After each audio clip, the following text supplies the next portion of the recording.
আমাদের জীবনে কষ্ট আছে, অনেক কষ্টের শেষ নেই। অনেক যুবক এখানে আছেন, হয়তো গ্রাজুয়েট কমপ্লিট করেছেন, চাকরি নাই, বিজনেসে কোনো গতি নাই। আমাদের জীবনের কষ্ট কি এটা আমরা সবাই জানি, বাট সলিউশন, স্বস্তি কোথায় পাবেন এটা আপনি সঠিকভাবে জানেন না, ব্যাখ্যা ভালো করে বোঝেন। মাঝে মাঝে দেখবেন, আমার কথা রাগটা করছেন না তো আপনারা?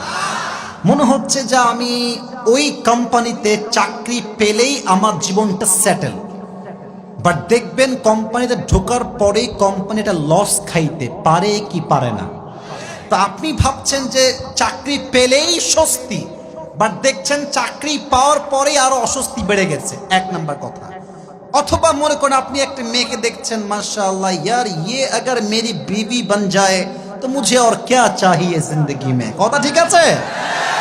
এখন বিয়ের পরে যখন দেখছো, আয় হায় হায় হায় হায় হায়, এটা তো কোনো রাজ রানী নয়, এটা তো কাল নাগিনী বিয়ে করে বাসায় আমি নিয়ে আসছি, ঠিক আছে কি না?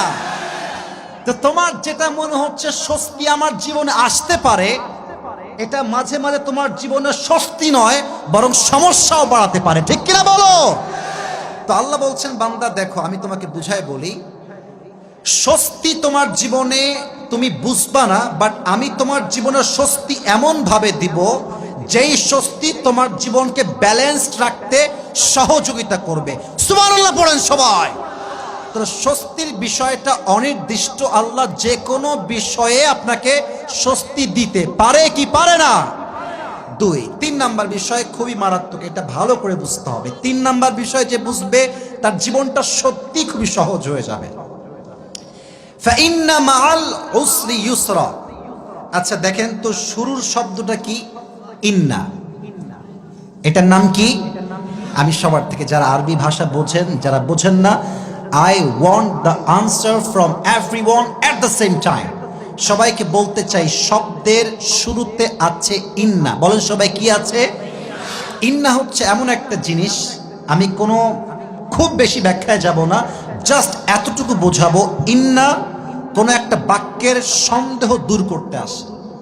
অনেকে দেখবেন যে হতাশ, না আমার মনে হয় চাকরি আর হবেই না, ধুর আমার মনে হয় জীবনে বিয়েই নাই, ভাই বাদ দে তো এইসব, হতাশ হয়ে যায়। আল্লাহ বলছে না না না, নিশ্চিত তোমার চাকরি হবে, নিশ্চিত তোমার ব্যবসা ভালো হবে, নিশ্চিত তোমাকে আল্লাহ দিনদার নেককার বউ দিবে, নিশ্চিত তোমাকে আল্লাহ স্বস্তি দিবে, সন্দেহের কোনো অবকাশ নাই। বাট সামনে এগিয়ে যাও, আল্লাহর উপরে ভরসা রাখো, তোমার জীবনে স্বস্তি দিবে একজন, তিনি কে? ইন্না মাআল উসরি ইউসরা, কষ্টের সাথেই আছে স্বস্তি। একটা তর্জমা আমরা সবাই ভুল করি, দেখেন খেয়াল করেন। আমরা কি বলি? আমরা বলি কষ্টের পরে আছে সুখ। কথা বলো না মুরব্বি, মুরব্বি একটু ব্যালেন্স করলে ভালো হয়, যুবকদের কষ্ট হচ্ছে, এদিকে তাকান। আমরা বলি কি কষ্টের পরে আছে সুখ, এটা সঠিক তর্জমা নয়। সঠিক তর্জমা কি আমি বলছি, সঠিক তর্জমা হচ্ছে কষ্টের সাথেই আছে স্বস্তি, অথবা বলতে পারেন স্বস্তি আছে সমস্ত কষ্টের সাথে। যদি এর অর্থ হতো কষ্টের পরেই আছে সুখ, তো আল্লাহ কি বলতেন? এদিকে তাকান, ফাইন্না বা'দাল উসরি ইউসরা, ইন্না বা'দাল উসরি ইউসরা। এর মানে কি? কষ্টের পরে আছে সুখ বা স্বস্তি।